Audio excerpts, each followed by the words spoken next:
I had just never seen anything like that in my life. Parajanov is even offering kind of a different way to understand time. One of my favorite stories, which is probably not true, one of his most treasured possessions was a letter that Fellini sent him when he saw The Color of Pomegranates. It was a real puzzle, like what does even any of this mean, and where does it come from, and how is he allowed to make these films? I think that's one of the things that comes from his specifically cosmopolitan Tbilisi upbringing.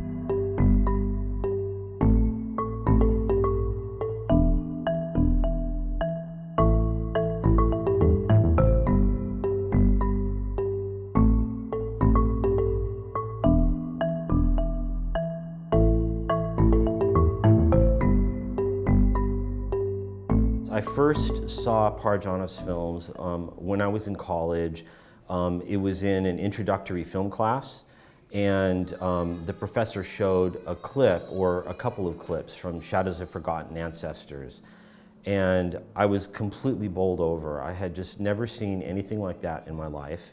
And I had seen other Soviet films before, like Tarkovsky and Eisenstein and so on, but Parajanov operated on a completely different plane.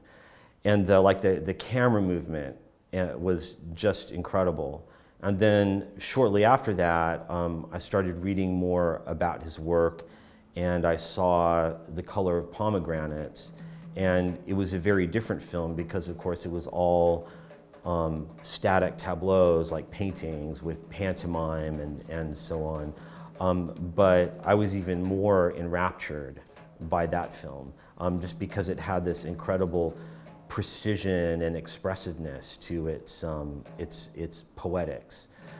But at the same time, it was a real puzzle, like what does even any of this mean, and where does it come from, and how is he allowed to make these films? And so these initial questions that I had really became the motivation for me to work on this book.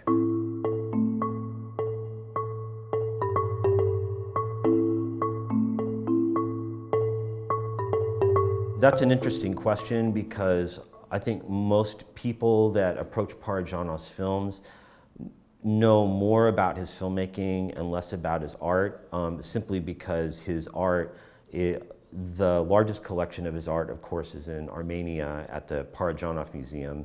I think his art, it's increasingly clear that his art was a very integral part of his creative personality. And I don't think that you can just separate his art and his filmmaking. And as I discussed in my talk, Parajanov as a transmedia artist, there's some really interesting interactions between his films and his artworks that really deserve greater exploration. So I think that if you look at his artworks with in addition to his films, you can understand the artworks better, but you can also especially understand his films better.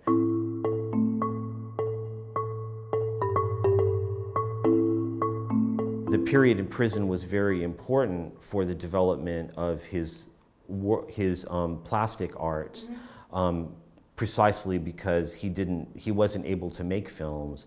So he did drawings and he made collages with materials that he was able to access in the prisons. So his creativity just exploded in all sorts of different directions. At the same time, Parajanov's plastic artistic practices did not just begin then. So the earliest pieces by him date back to the 1950s. He did some paintings in the style of Diego Rivera, but at the same time they have some very playful Parajanov touches in them. But they're very good sort of imitations of Diego Rivera's style. He also did drawings on paper, and he did some initial collages, and he continued to create works like that. And he did like a very interesting oil painting that he made in the 1960s, like a self-portrait of him at Hochbot, but wearing an embroidered Armenian or Ukrainian shirt. So he did create artworks regularly during that period, but it is when he was in prison that artistic practice really took off. However, I think that his work became even more interesting and more diverse in the 1980s when he started creating like three-dimensional assemblages and other things in addition to the collages from reproductions.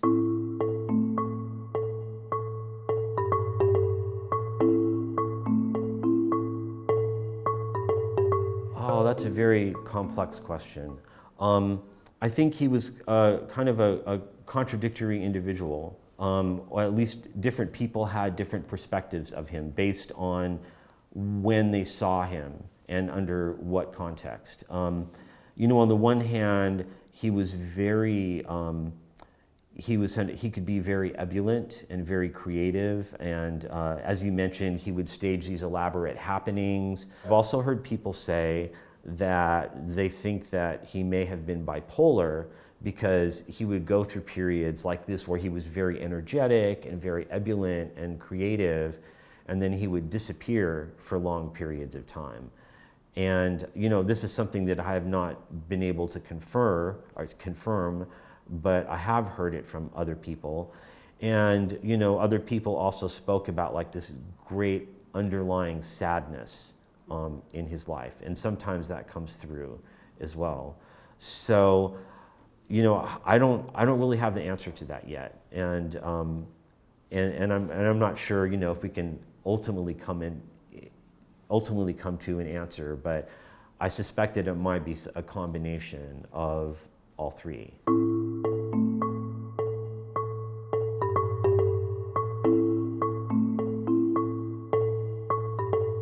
One of my favorite stories, which is probably not true, or at least it's elaborated, is in the Patrick Cazal's documentary, which they showed at the conference, where his father dealt in antiques, and he ran basically a commission shop.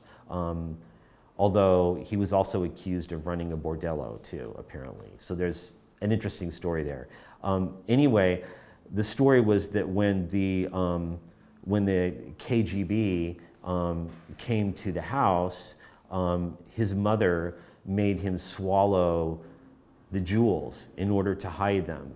And then he elaborated on that. He said that she made him do this more than once, and he elaborated on it further by saying that, when the jewels passed through, they had changed colors. Like, this diamond was white and now it's yellow. And so she was, like very, very upset with him. And, obviously that's impossible, but it's a wonderful example of how he's able to turn, possibly a painful story from his childhood into something just really imaginative and creative.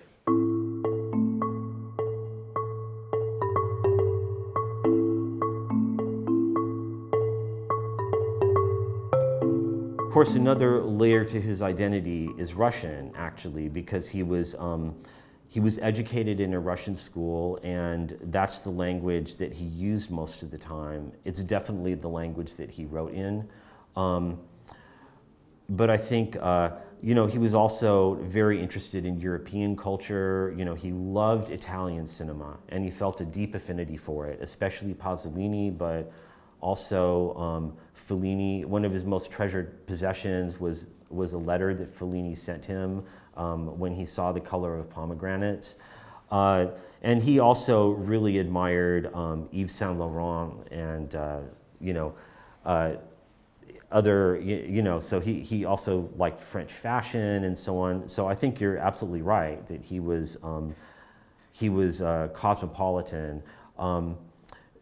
But I think also, this multilingual aspect to his identity is really interesting, and it's one of the things that makes him unique as an artist, I think, because it it opened up the possibility for him to even hear language in a different way. Like, one of the things that he's very sensitive to is the texture of language. So if I can use one example from his films, when he made the film Shadows of Forgotten Ancestors, it was shot in Ukrainian, which was actually a little unusual at that time because they wanted to produce more films in Ukrainian, but they didn't even have enough trained actors to speak in Ukrainian, like in the 1950s in Ukrainian cinema.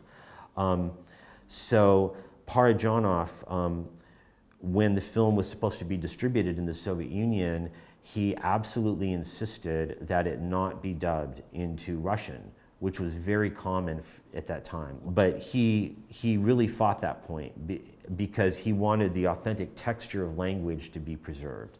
And of course, by the time he made The Color of Pomegranates, the film, I think deliberately on his part, is impossible to dub. And I think that sensitivity to the texture of language is something that's really unique to Parajanov, and I think that's one of the things that comes from his specifically cosmopolitan Tbilisi upbringing.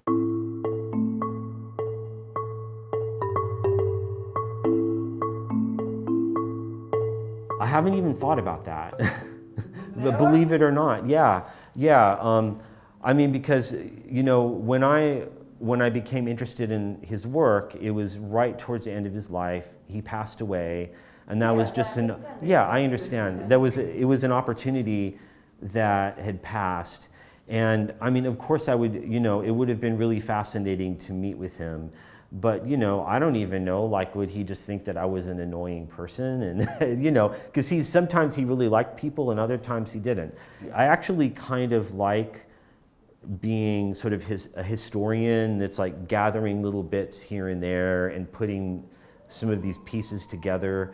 And I've even come to appreciate the fact that I don't have the whole picture, and I never will, and that there's other people out there that can do that. And I think that's really interesting. And to me, that's actually more rewarding, that you can have multiple perspectives on him, and they don't even necessarily agree with each other.